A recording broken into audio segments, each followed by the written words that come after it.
ભાવનગર જિલ્લા એલસીબી પોલીસે જુગાર રમતા 5 ઇસમોને ઝડપીને કુલ 2.5 લાખ રૂપિયાનો મુદ્દામાલ જપ્ત કરી આગળની કાર્યવાહી હાથ ધરી છે. તો પોલીસ મહાનિરીક્ષક ગૌતમ પરમાર ભાવનગર રેન્જ તથા પોલીસ અધિક્ષક ડોક્ટર હર્ષદ પટેલ ભાવનગર જિલ્લા લોકલ ક્રાઇમ બ્રાન્ચના પોલીસ ઇન્સ્પેક્ટર એ આવાળા તથા અધિકારીઓને ભાવનગર શહેર ગ્રામ્ય વિસ્તારમાંથી દારૂ જુગારની પ્રવૃત્તિ નેસ્તો નાબૂદ કરવા સખત સૂચના આપવામાં આવી હતી. જે અંતર્ગત એલસીબી પોલીસ સ્ટાફ જિલ્લા ગ્રામ્ય વિસ્તારમાં પેટ્રોલિંગમાં હતા. તે દરમિયાન બાતમી મળેલ કે ભાવનગર ત્રાપથી અલંગ તરફ જવાના રોડ ઉપર ગાયત્રી એન્ટરપ્રાઇઝની બાજુમાં ખુલ્લી જગ્યામાં લાઇટના અજવાળે બહારથી માણસો ભેગા કરીને ગોળ કુંડાળુ વાળી ગંજી પત્તાના પાના પૈસા વડે હાર જીતનો 3 પત્તીનો જુગાર રમી રમાડે છે. જે બાતમીને આધારે જગ્યાએ રેડ કરતા ગંજી પત્તાના પાના પૈસા વડે હાર જીતનો 3 પત્તીનો જુગાર રમતા નીચે 5 ઇસમો ઝડપાયા હતા. જેમાં પોલીસે ઇન્દ્રજીતસિંહ ઉર્ફે મુન્નો વિક્રમસિંહ ગોહિલ, ફિરોજ શાહ, મહેબૂબ શાહ ફકીર, રજાક શાહ, શતાર શાહ શેખ, ઠાકરસિંહ ઉર્ફે રાજુ શામતભાઈ ચૌહાણ અને માહિરભાઈ અબ્દુલ કાદર મોરકને ઝડપી પાડી 2,66,400નો મુદ્દામાલ જપ્ત કરી કાયદેસરની કાર્યવાહી હાથ ધરી હતી.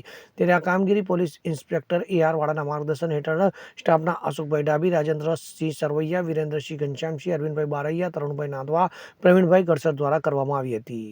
અમીન પાયક સાથે CN24 ન્યૂઝ ભાવનગર. હવે જુઓ દેશ દુનિયાની તમામ ખબરો તમારી આંગળીના ટેરવે. ઉઠાવો મોબાઈલ અને Google Play Store પરથી ડાઉનલોડ કરો અમારી CN24 ન્યૂઝ મોબાઈલ એપ.